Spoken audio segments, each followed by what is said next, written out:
As a seventh grader, I knew that it was important. And I genuinely said, Lord, I'm yours. But the next steps were unclear to me. I didn't know what else that meant. If I said the prayer, am I good forever? What do I do? Is there any difference in how I live? Is this all that amounted to? And these are great questions. And I think so many of us ask these same questions.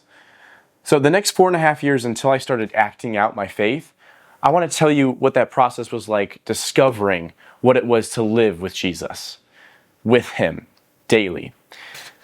So if there's one thing I can help you with this module, it's that I want to save you the time. Instead of those 4.5 years that I did with kind of figuring it out, what it was like being used by Jesus, I hope I can shorten that time for you so that you can be like, okay, if I make that decision, this is what I could do next. So there I was. I gave my life to Jesus, and the next 4.5 years, until about senior year of high school, I knew I had Jesus in my heart. It's known as the Holy Spirit in your heart, which convicts you. And what that just means simply is you know something's wrong because it doesn't align with what Jesus would do or say. And this could look like on a daily basis for me. Like, I used to use curse words quite frequently. And when I would use those after I was saved, I'm like, this just doesn't feel like right or good. I feel convicted.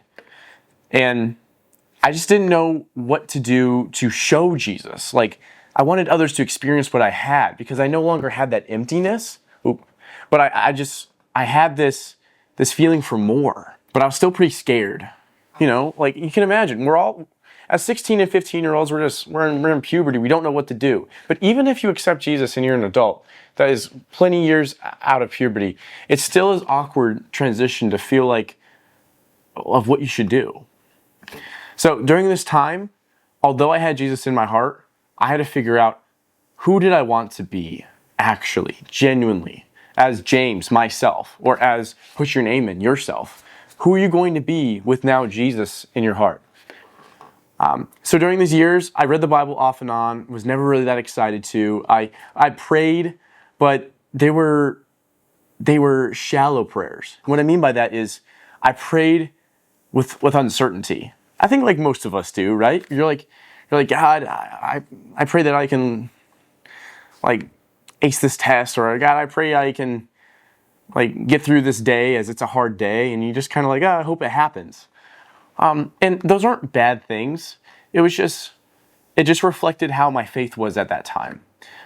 And so then once I got to the apex of this decision making, where if I was going to decide to live out what Jesus living me would be, was when I graduated. The day of graduation, I'll never forget this. I remember I looked myself in the mirror and I said, I am not proud of who I am, but I know there's so much potential for me. And it was deeper than that. It wasn't just the typical, I know I'm bound for great things. It was like, I have this desire for more, and I have the tools, I have Jesus inside of me. And what is... Let's be honest, most guys do not follow through. They say they're going to get in shape, to increase their faith, and to live with purpose. But then another video ends and nothing changes. Don't let this be one of those moments. You've seen the start of what's inside the fit disciple. The full course is ready now. It's the top link in the description, and I'll see you on the inside.